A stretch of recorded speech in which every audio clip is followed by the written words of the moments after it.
কেরানীগঞ্জে কেন্দ্রীয় কারাগার থেকে একে একে মুক্তি পাচ্ছেন বিডিআর বিদ্রোহের মামলায় জামিন পাওয়া আসামিরা। এ বিষয়ে জানাতে সরাসরি যুক্ত হচ্ছেন সহকর্মী আলিমুজ্জামান সাফওয়ান।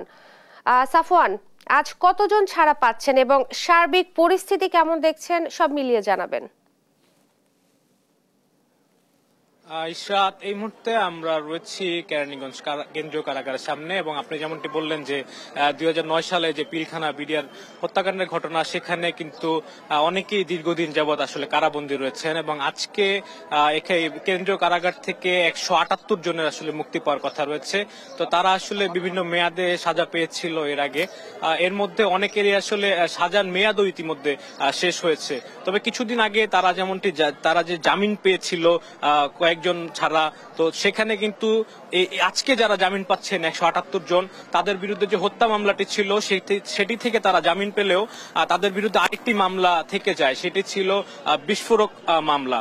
তো সেই মামলাও কিন্তু গত কয়েকদিন আগে, 2-3 দিন আগে তাদের জামিন হয়েছে। তো আজকে কিন্তু মূলত তাদের এই কেন্দ্রীয় কারাগার থেকে আসলে বের হয়ে যাওয়ার কথা রয়েছে এবং সকাল থেকে আমরা যেমনটি দেখতে পেয়েছি যে এখানে কিন্তু যারা স্বজনরা রয়েছেন তারা কিন্তু এসে এখানে অপেক্ষামান রয়েছে। কারণ আপনারা জানেন যে ইতিমধ্যে কিন্তু দীর্ঘ 15.5 বছর সময় অতিবাহিত হয়ে গেছে এবং তারা এখনো আসলে কারাবন্দী রয়েছেন এবং তাদেরকে আসলে কখনোই যে মুক্তি দেওয়ার যে বিষয়টি সেটি কখনোই আলোচনায় ছিল না।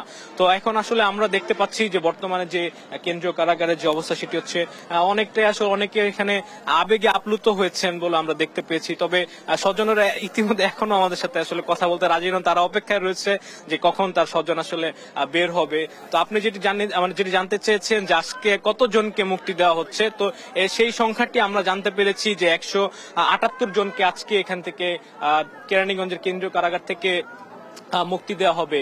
তাদের সবার বিরুদ্ধেই কিন্তু আসলে হত্যা মামলা ছিল এবং হত্যা মামলা থেকে তারা যখন জামিন পায় তারপরে কিন্তু তাদের বিরুদ্ধে আরেকটি মামলা ছিল, যার কারণে এর আগে যে বিডিআর জওয়ানরা জামিন পেয়েছে সেখানে কিন্তু তাদের নাম ছিল না। তাদের বিরুদ্ধে বিস্ফোরক যে মামলা সেটি কিন্তু ছিল এবং 3 দিন আগে যখন বিস্ফোরক মামলা তারা জামিন পেয়ে যায়, তো আজকে কিন্তু তাদেরকে আসলে তারা এখান থেকে তাদের জামিনে আর কোনো বাধা নেই। তবে এখন পর্যন্ত কেরানীগঞ্জ থেকে কিন্তু কোনো বিডিআর জওয়ান এখন পর্যন্ত আসলে বের হয়নি। তবে কিছুক্ষণের মধ্যে আমরা জানতে পেরেছি হয়তো কিছুক্ষণের মধ্যেই তারা আসলে এখান থেকে বের হয়ে আসবে। তো এই ছিল আসলে রাজধানীর কেন্দ্রীয় কারাগার থেকে আমার কাছে থাকা সর্বশেষ। ইশরাত, ধন্যবাদ আপনাকে। কেরানীগঞ্জে কেন্দ্রীয় কারাগার থেকে একে একে মুক্তি পাচ্ছেন বিডিআর বিদ্রোহের মামলায় জামিন পাওয়া আসামিরা। এই ব্যাপারে বিস্তারিত জানাচ্ছিলেন সহকর্মী আলিমুজ্জামান সাফওয়ান।